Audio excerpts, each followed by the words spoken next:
Okay, Day 108, this is part two, and this is the Nazi artwork that was discovered just about a month ago at Fort Belvoir. And first of all, it looks like it's mounted. It looks like there's a couple of meetings on Tuesday night, right after the Brotherhood meeting.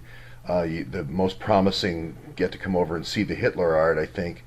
And it reminds me, how Hitler and how Reinhard Gehlen, when he left Hitler, let's say this is Reinhard Gehlen, he came over to the United States here and started this group, and this is part of this Odessa project. It was a group of about 6 people, and they were here about a year from 1945, and then they all went back to Germany. And at some point, this art got brought over here. We don't know how it all ended up at Fort Belvoir. But the idea was the same. This was the PaperClip group over here in the United States. This was the group in Germany, etc. And it was the money came from selling drugs, right? Selling drugs in Turkey and using different folks in Muslim countries to bring the drugs in the United States and then ship them weapons so that they could go get more resources. So here in one picture here, it's like, hey, thanks, guys, for all bringing all the drugs in, and here we'll send you some more weapons. We'll get a couple of more weapons out of the storehouse here at Fort Belvoir, and we'll send you some more weapons, and go get us some more resources. And then really have the FBI over here looking, in this picture, looking the other way. You can't even see them. They're not even in the frame. They're just saying, hey, you know what?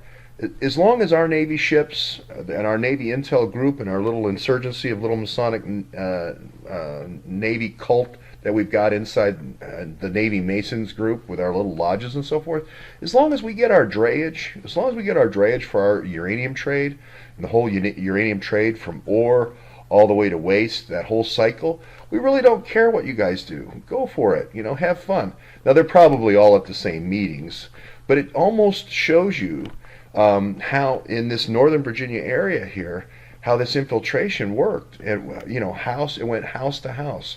Again, what the great fortuitous thing about making the mistake about yesterday about the Nazi houses was, it was actually stumbling on to the actual way they paperclipped.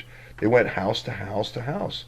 And I started thinking, with the infiltration into McLean, Virginia, of our CIA, this group of paperclip Nazis, right, all came here to Virginia based on Gehlen's original group of 6. I got to thinking, this is exactly what the Awans did. They had a group of about 6, and then they brought all these people over. This is the picture of the Awans. It's not just the picture of the Operation Paperclip, right?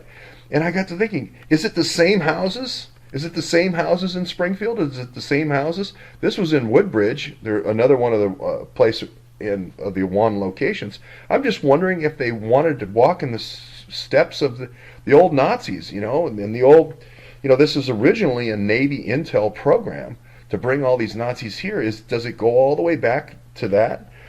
So it just was one of those moments where the thing completely crystallized in one find here of the whole paperclip strategy. Sent over the advanced guys. This is exactly what happened with Gehlen. They sent over 6 guys along with Gehlen, and they were there about a year, and then they went back and then recruited all these other folks, and they came in. Those paperclip guys came in.